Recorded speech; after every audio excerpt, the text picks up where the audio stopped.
the organizers for giving me the opportunity to deliver my session on research avenues in sustainable agriculture in India.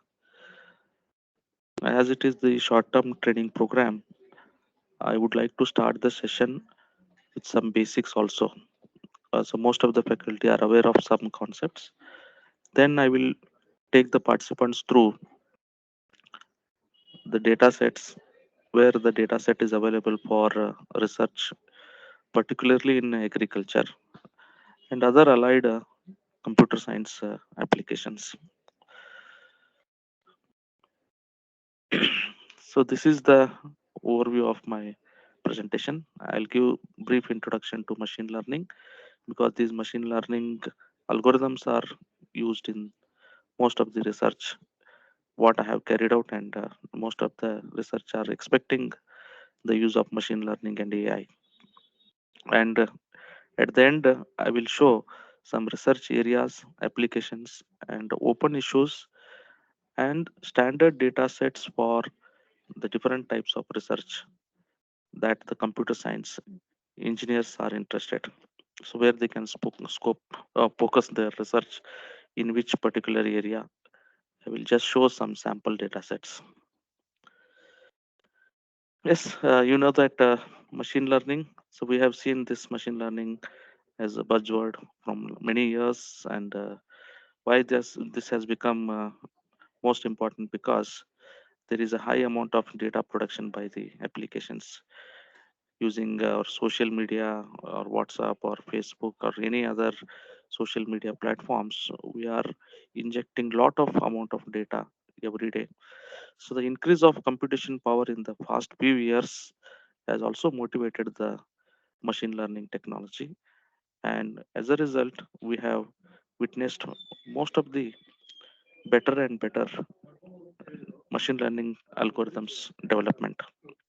So or maybe you are using a handheld device or any application that is indirectly using the machine learning. So just to name a few: Gmail, WhatsApp, e-commerce website, video sharing platforms, and wearable IoT devices.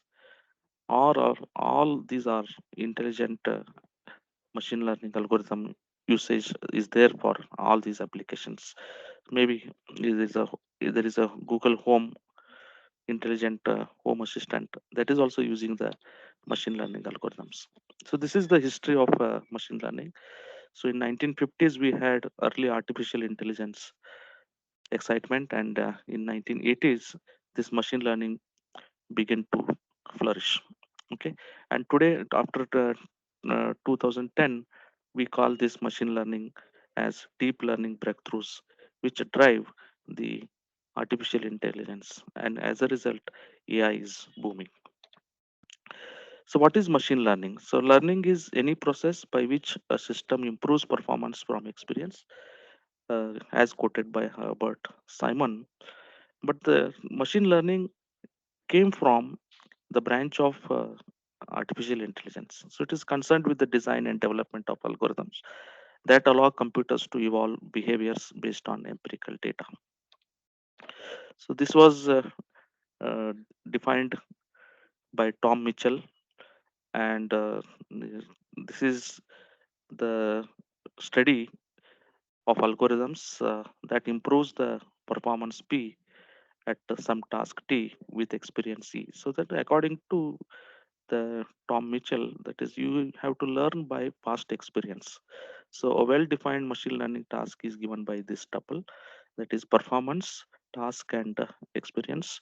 So we can do most of the best things only by the past experience. So the classic example of task that requires machine learning is the maybe handwriting recognition.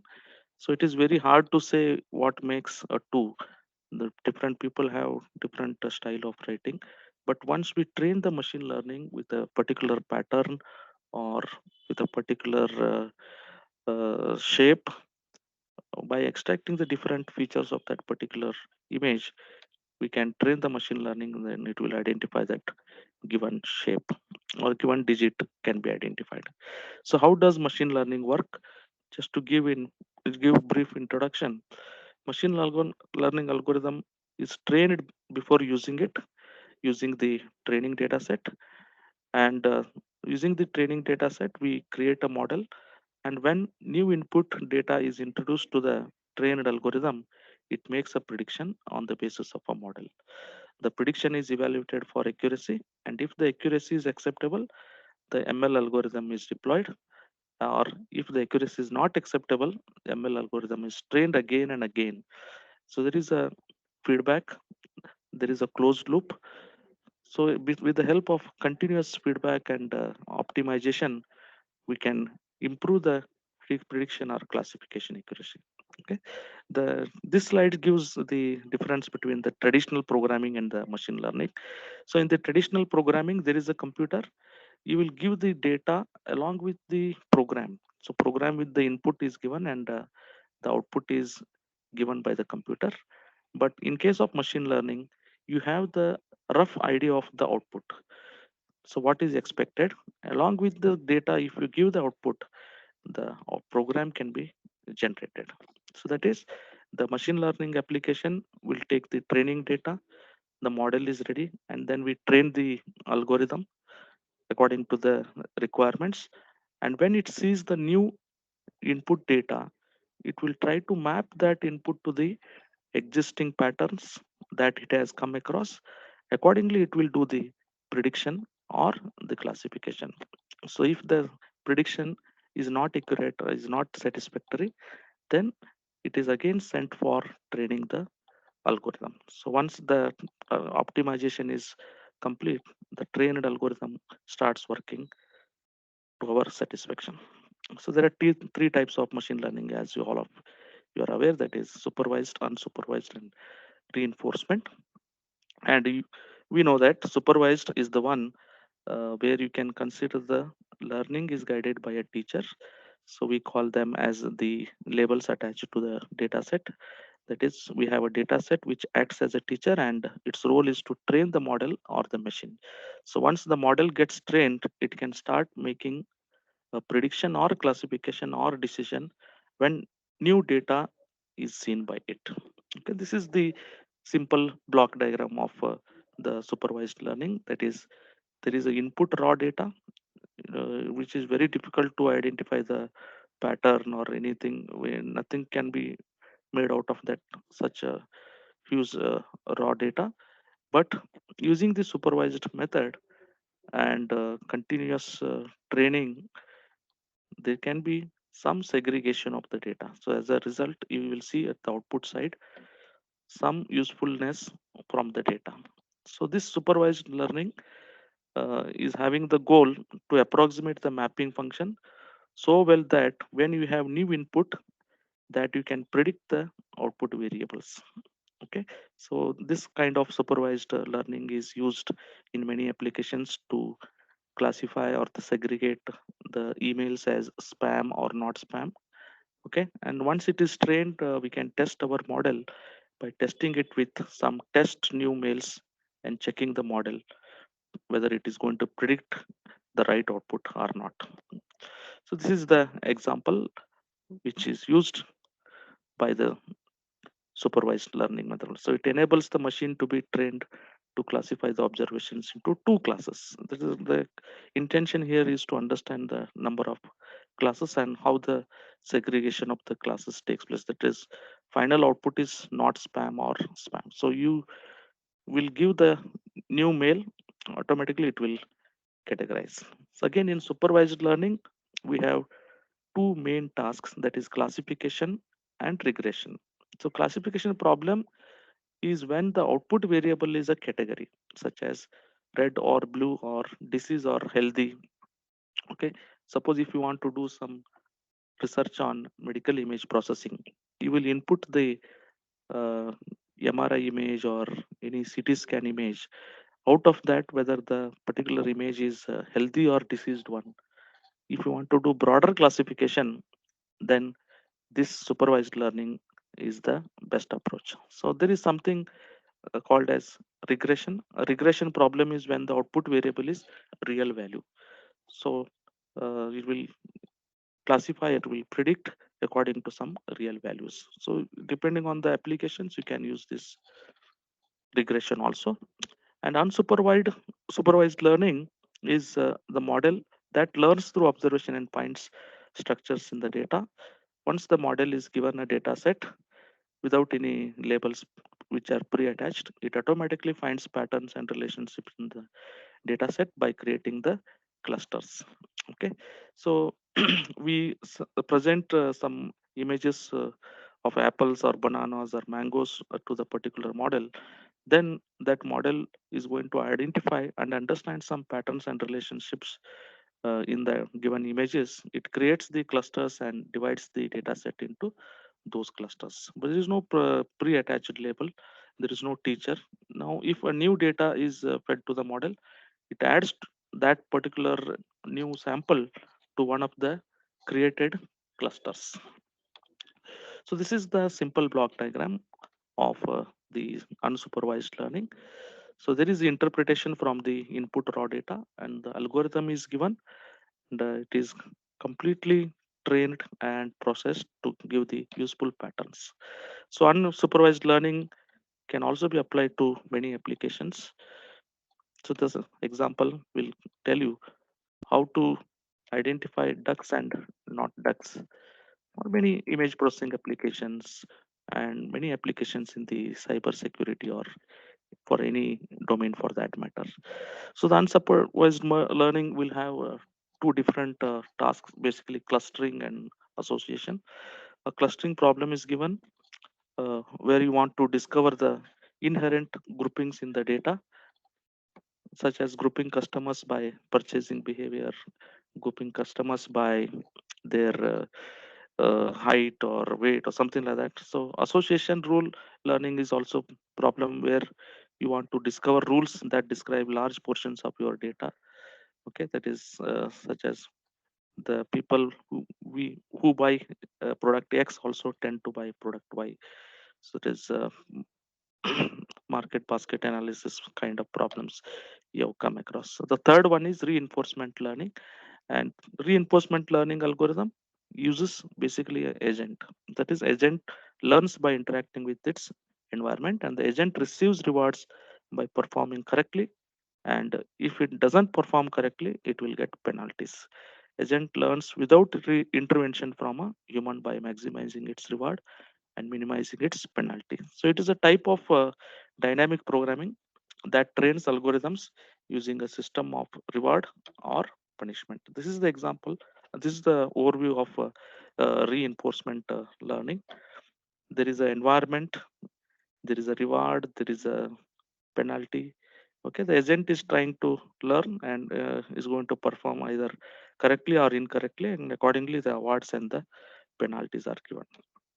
So this example you can see there is a environment. The agent is going towards fire or going towards the tap. First thing it is observe. The example for this kind of reinforcement learning is our robots.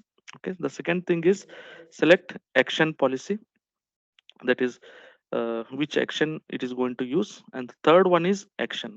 Suppose if it moves towards the fire, then it is awarded with a penalty. Okay, and if it is going to correct it, it has to learn. So it will update the policy, it will learn from the past experience. That is the learning step. It avoids in the future, it avoids that wrong path. So iterate until an optimal policy is found. So like this it will go on learning the environment. So the machine learning is the combination of these three: supervised, unsupervised, and reinforcement. And in supervised we have two types, and in unsupervised we have another two types. So again, to just name few algorithms of machine learning for classification, we can go for excuse pardon.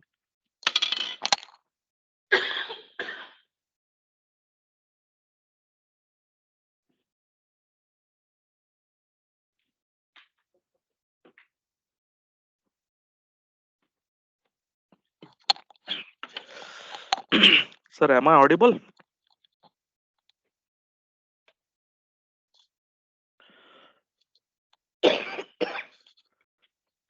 Sorry.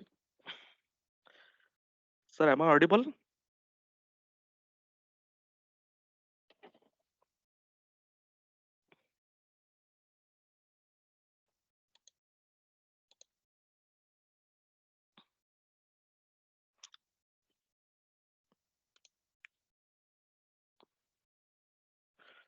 Shall I continue, sir?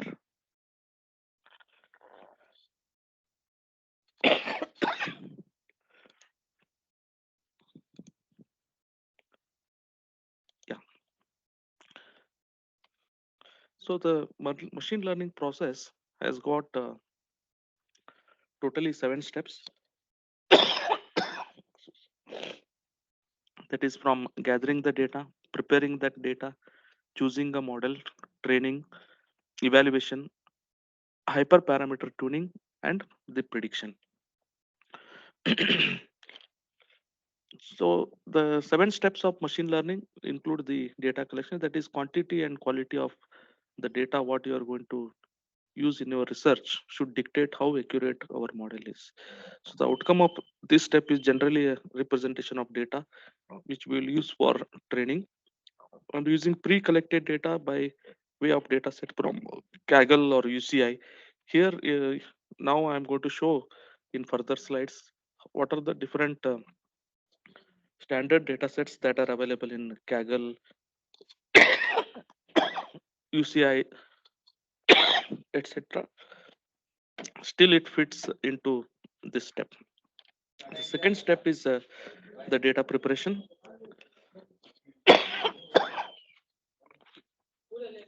Uh, the data preparation will include the pre-processing of the data, preparing preparing the data for training.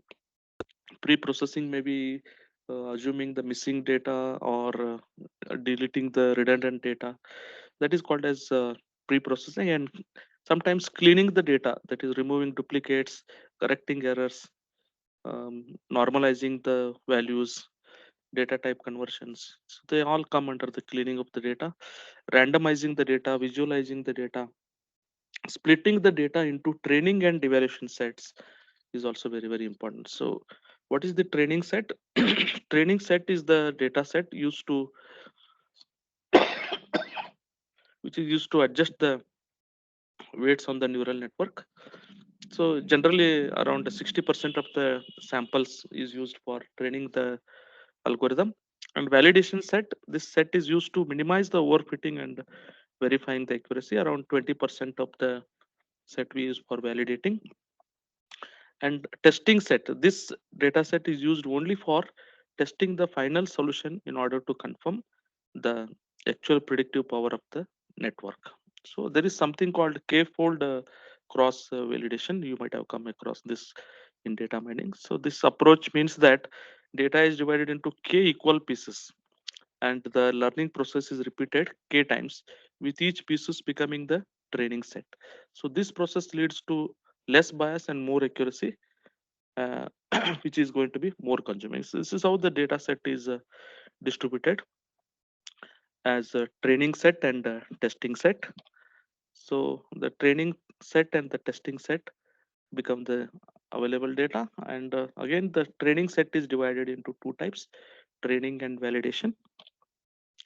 So this is the training set validation, original set, that is training and testing. And we'll take the training data set, training samples, we do the tuning and evaluation before inputting it to the machine learning algorithm. So after that validation and rigorous testing, we get the predictive model. This is the k-fold cross validation. You can see there is a blue bar which shows the training data set, and red bar shows the testing data set.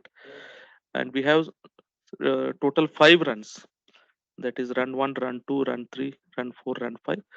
So in A1 we take the last chunk as the training set, and testing set, and in A2 last but one is used as the testing data set.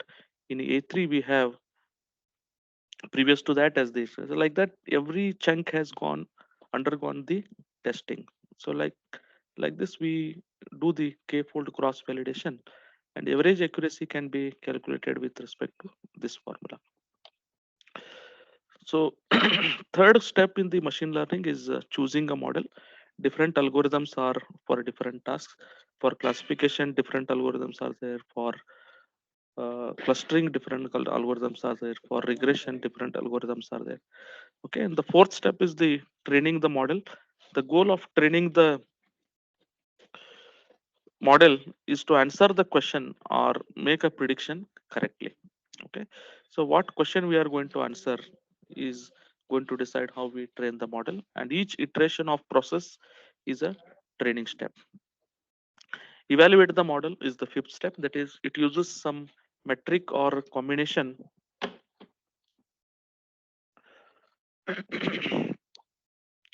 of metrics to measure objective performance of the model, and using those metrics only we need to evaluate the model. Test the model against previously unseen data. So this unseen data is meant to be somewhat representative of model performance in the real world, but it still helps tune the model. So that is whether it is going to be good train or still more training is required.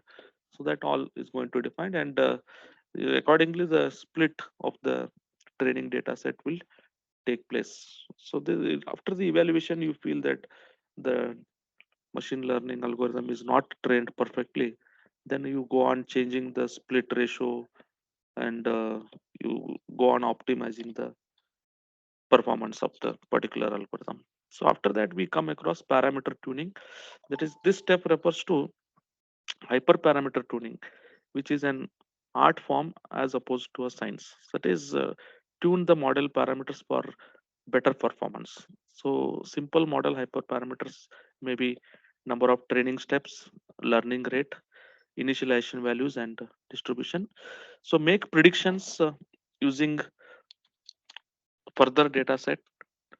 Okay, that is okay, classifications or predictions can be possible with the help of the performance given by that. So this is how the 7 steps will help us understanding which learning algorithm can be applied to our research problem. Now I will show the research areas, that is applications, research issues, and standard data sets. So coming to the agriculture, so there is an immense potential in the agriculture, and whatever problem you select in the domain of sustainable agriculture in India, you will get lot of open issues. So whatever you touch is gold. Like there is lot of scope for doing research in the agriculture. So the best domain of agriculture where you can find or focus your research into is the disease detection and diagnosis. So one of the most significant concerns in agriculture is pest and disease control. So a lot of pests uh, will damage the crops, and a lot of pest will lead to loss of farmers, and a lot of disease also will act as the bane for the farmers. So farmers are worried about this pest and disease control in open air and the greenhouse conditions. So the most widely used practice in pest and disease control is to uniformly spray the pesticides, but it is going to increase the groundwater contamination, and it is going to affect the crop, indirectly the consumers of that particular crop. So this practice, although it is effective, it has a high financial aspects as well, and significant environmental cost.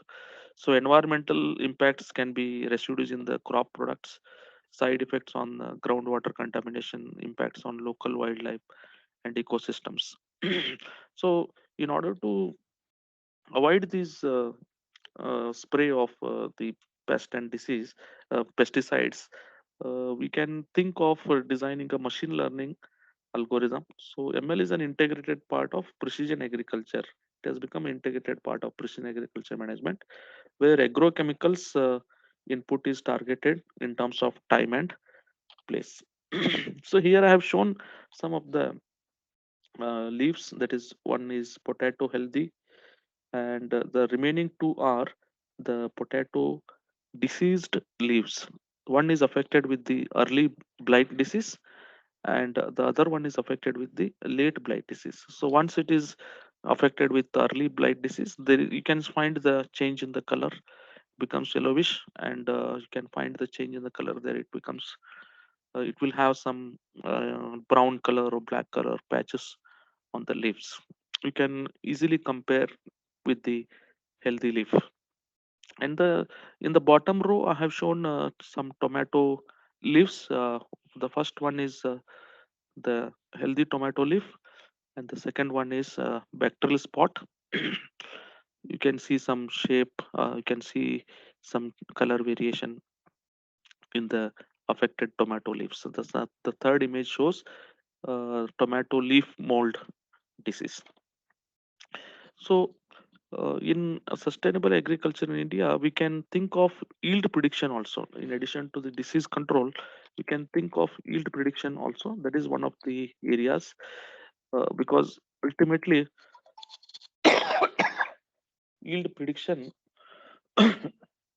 is going to give satisfaction to the farmers. So one of the most significant topics in precision agriculture, it is of high importance because there is a lot of discussion and research into the yield estimation, the matching of crop supply with demand, and crop management to increase productivity. So a lot of effort has been put into this these aspects. So yield prediction can be considered as one of the open domain for research. And the crop quality analysis also can be done by the computer science scientists, and they can focus their research on um, for crop category studies, that is identification of the features connected with the crop quality, why the crop quality goes down, and how to estimate the crop quality, and how to increase the crop quality. So the accurate detection and classification of crop quality characteristics can be thought of, so which increase the product price and reduce the waste. And one more area in agriculture we can do research is the weed detection. That is, weed detection and management is another significant problem in agriculture. So because these weeds is going to affect the crop, and it has become very problematic for the farmers. They want to mitigate this as early as possible. So many producers indicate weeds as the most important threat to the crop production. The accurate detection of weeds is of high importance to the sustainable agriculture, because weeds are difficult to detect and discriminate from crops. Again, ML algorithms in conjunction with the sensors, that is IoT, can lead to the accurate detection and discrimination of the weeds.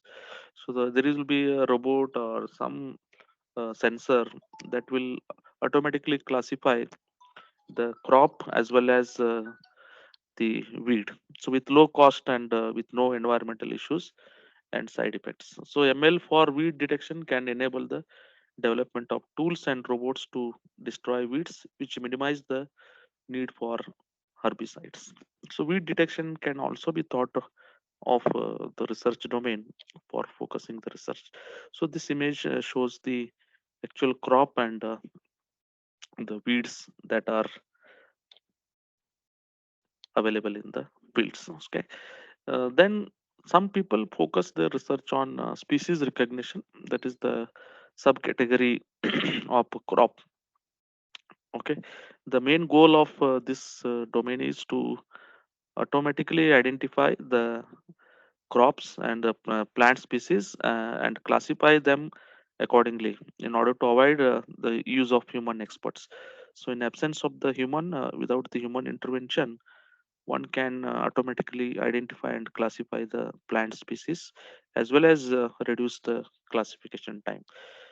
So you can see one example here. So most of these are looking identical, but they belong to different species.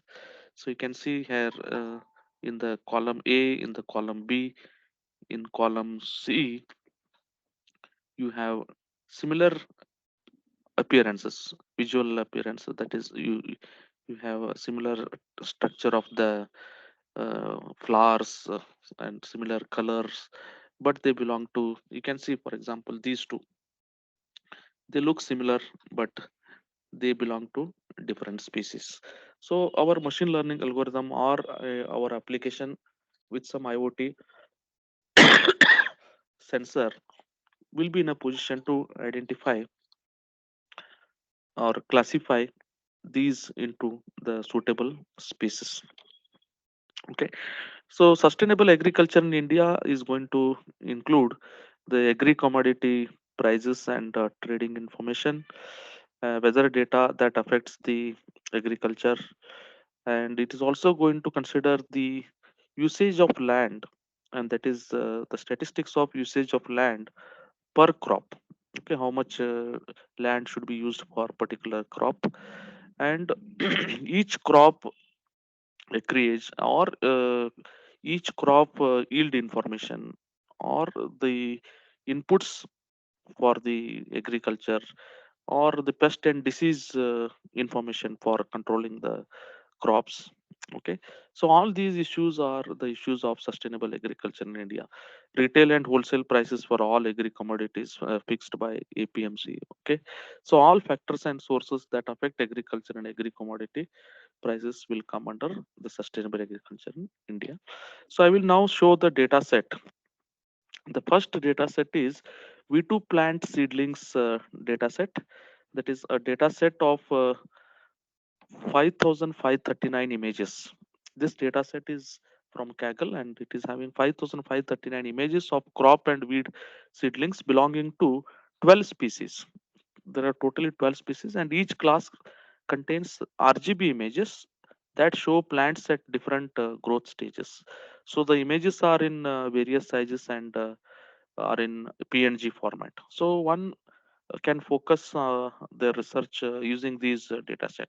I will just open that link in new tab.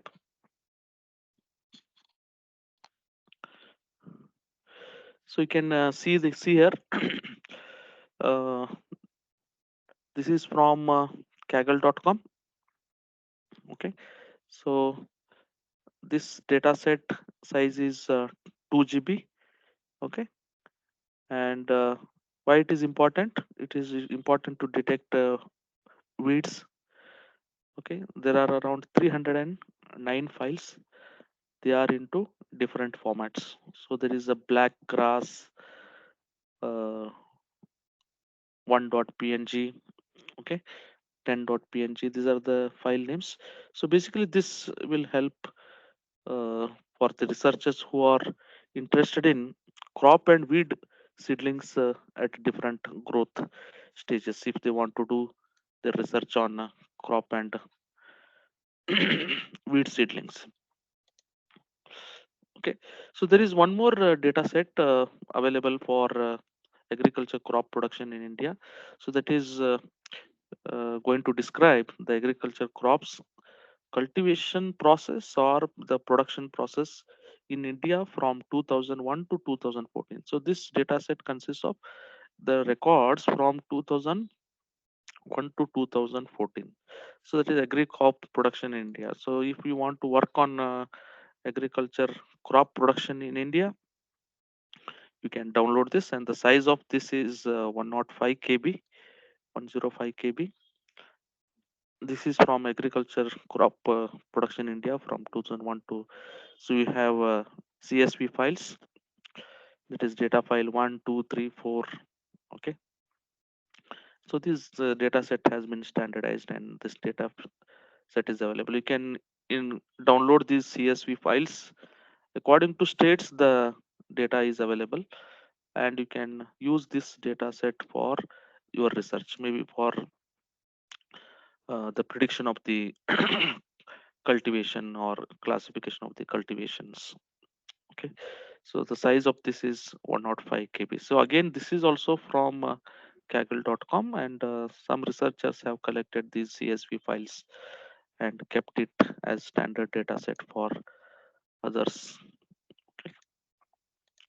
So there is another data set for the researchers who want to do some research on rice leaf diseases data set. So this data set was created manually by separating the infected rice leaves into different disease classes. So there are three classes.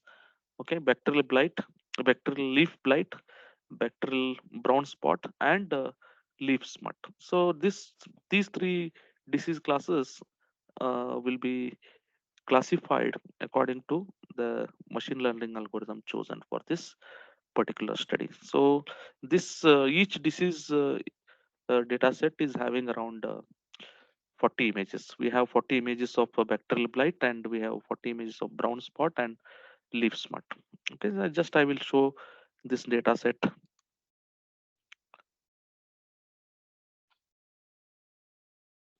Yes, this is the rice leaf diseases data set. So this is the data folder.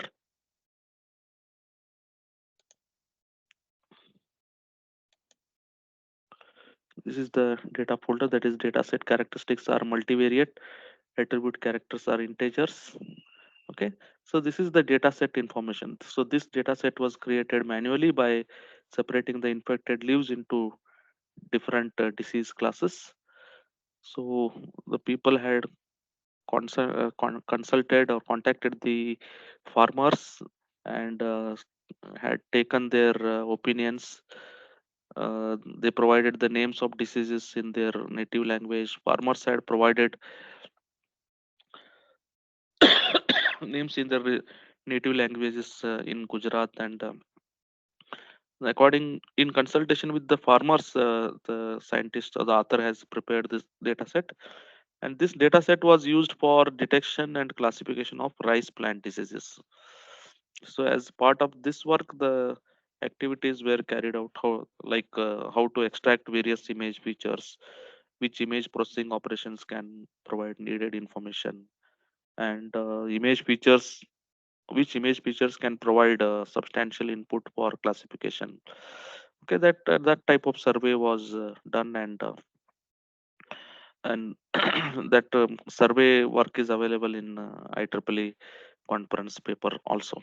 Okay, so if anyone is interested in rice leaf diseases detection, this data set is useful. Okay, so going back to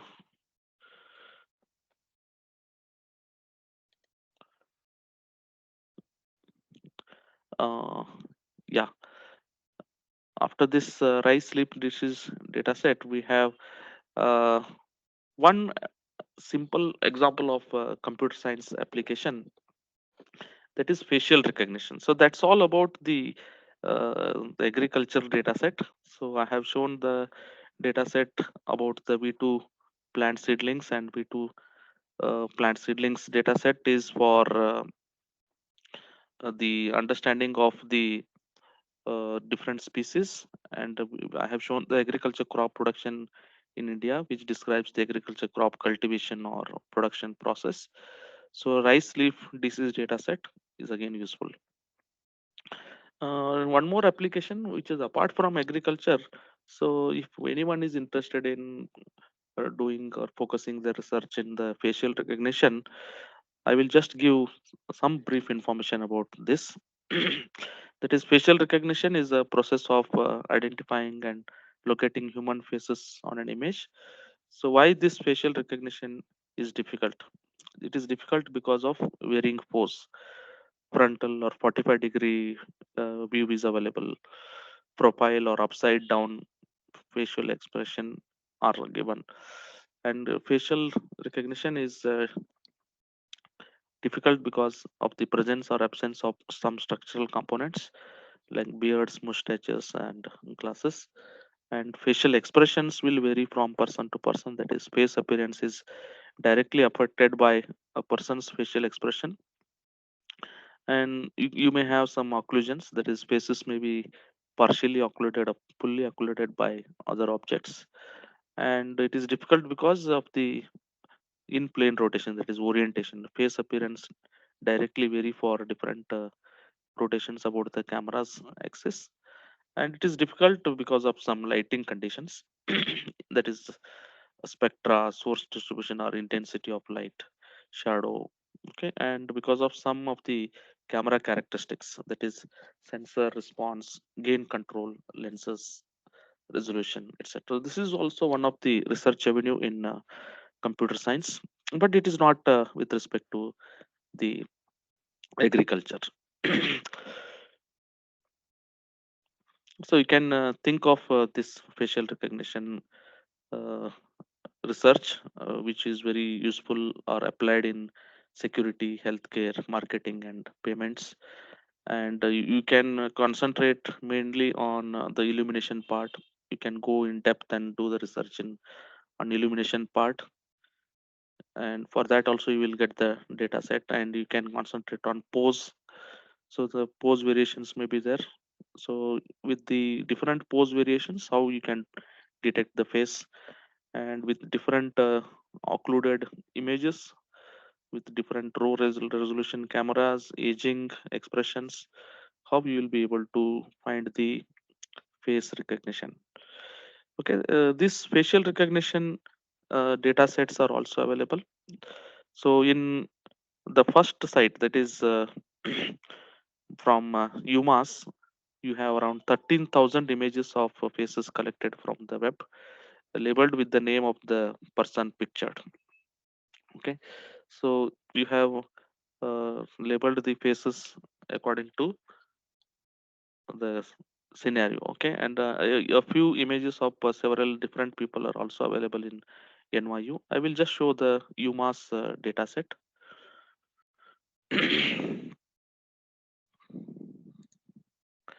So this is the labeled faces in the wild home. On October 29th at ICCV 2019, the creators of this LFW, that is labeled faces wild home, were honored with the Mark Everingham Award for the service to their computer vision community. Okay, here they have the data set available. So that is different files are available. You can download them. You can use these images for their research. Okay, and this is for different people. That data set is from NYU. Okay, so this is the data for MATLAB hackers. So here we have some data sets in MATLAB format. Okay, so we can use these data sets for research using MATLAB. And we have CMU multi-phase database, that is also very useful for doing the research, and you will get a lot of data sets. Okay, so it will show 10 early signs of multiple sclerosis. What treatment is there for multiple sclerosis? So you can think of this also as one of the research areas. So from Flintbox also you have some images of faces, facial expressions. You can just visit this and download the data set. So like that you have from JACFE, we have from Ferret facial recognition technology database. Okay, we have from MMI facial expression database. We have Indian face database as well. So if you are interested in doing research in face recognition, you can just contact me. Okay, so this is what I thought of discussing or sharing with you all, that is some research avenues in sustainable agriculture in India. So in what areas the research can be done and where the data sets are available. So my main objective was to show some sources for the data sets, that is where which type of data set is available for research. So that's all from my side.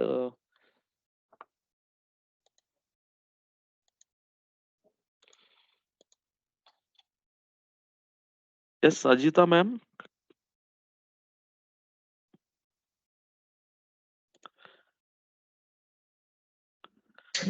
Yes, sir. Sir, yeah, that's all. Yes, sir. Uh, Participants, if any queries, you can ask sir right now. You can even post it in the chat box.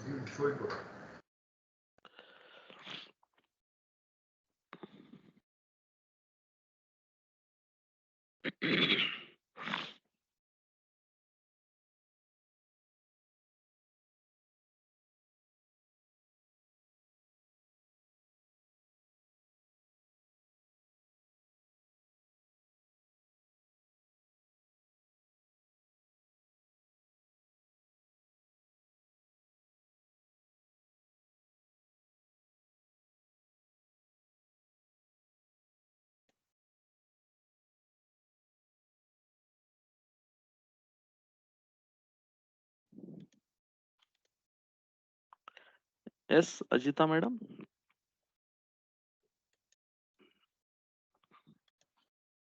Uh, Participants, are there any queries?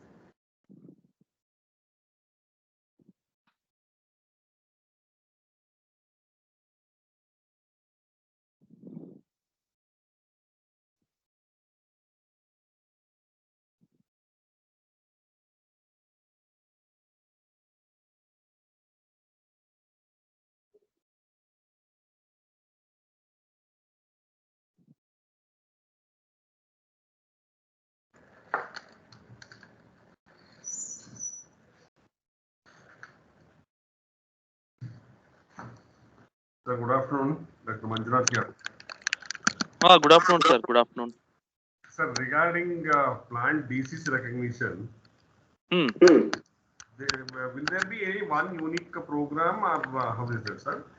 Say, for example, if we work for rice, paddy thing, can we apply the same thing for other crops or how is that? Sir, just can you repeat your question? Sir, if we develop a program Okay. for the detection of disease in one crop, Okay. can we This is apply in this is in crops. Okay, sir. Okay. the same program for all the crops or it should be individual? Sir, it depends. Actually, it depends on the nature of the image we are using and the nature of the disease we are handling. For example, if you are working on bacterial blight diseases, especially for pomegranate plant, the image shapes are different. Usually, once the bacterial blight is going to affect the pomegranate fruit, you are going to see some L color or Y color, Y shape legends on the fruit or the leaves. So there will be different textures presented by the different parts of the plant, parts of the crop. So My accordingly, the feature extraction has to be done. Accordingly, the processing of that particular image will take place. It cannot be the same program, sir. Because see, if you take bacterial blight disease as an example, Yes, so sir. Yes, sir. bacterial blight disease is found in not only in pomegranate, it comes in all most of the crops. Yes, definitely, sir. The Exactly. symptoms Exactly. are almost similar. In that case, sir, So in that case, whether you are concentrating color features or whether you are interested in texture feature, so that is going to matter, sir. there should be some. Accordingly, suppose some research will give satisfactory results when we do color feature extraction, and some diseases or some research will give us the fruitful results when we do texture feature extraction. So we have to try each and every method or every approach and then finalize which method is giving us the best accuracy, like. And Okay, in case if the symptoms are similar, say for yes, example, The symptoms may be due to infection, or the symptoms may be due to some physiological variation, physiological nutrient variation also.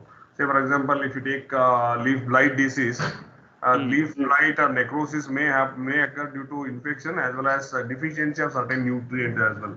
Then Correct. how do you differentiate between these two, sir? So we are going to just analyze the image. We are going to process the image, sir, and we are going to take the inputs from experts like you, from pathologists or those who come from the agriculture sciences background. So Okay. after the accordingly, we train the algorithm. So Okay. as I So said, for example, if you are finding some legends on the pomegranate fruit as a Y shape or L shape, so we are interested in identifying that Y pattern on that fruit okay, or okay. L pattern. So which algorithms gives us that pattern? Which algorithms finds those patterns on that? We are going to target it like that. So it depends on the data that we feed to the, right? Exactly, sir. Exactly, sir. Exactly. Multiple type of data will make more accurate result. Yes, sir. Definitely, sir. That should be the approach. Minute variation between the symptoms appearing due to infection or due to nutrient deficiency, we should be able to make it out so that Yes, sir. our algorithm works better, right? Correct, sir. Correct, sir. Correct. Yes, sir. Thank you. Probably we may join hand together to develop some kind of algorithm so that for at least for the identification of certain diseases, so that it will Yes, be sir. of great help for our biotechnology students and faculty as well as it will be a new concept for you people also. So Definitely, definitely sir. there is a So both scope for together we can bridge the gap, sir, and we yes. are we are good at one thing and you are good at this thing. Huh? Both will Definitely bridge the gap. Thank you, sir. participate Thank you. ample of opportunity for the people to uh, join hands with allied sciences and allied engineering branches like computer science and informative science, so that together we can work to get some kind of fruitful result for our farmers. Hope this session updated your knowledge and motivated you to take up some kind of interdisciplinary research so that our effort will become fruitful. On behalf of organizing committee and management and myself, sir, I thank you for making time in your busy schedule and sharing your knowledge and enriching our knowledge, in fact. And thank you very much, sir. Thank you, sir. Thank you for the organizers. Yes, thank you. Thank you very much, Thank sir. you for the opportunity. Thank you. Thank you.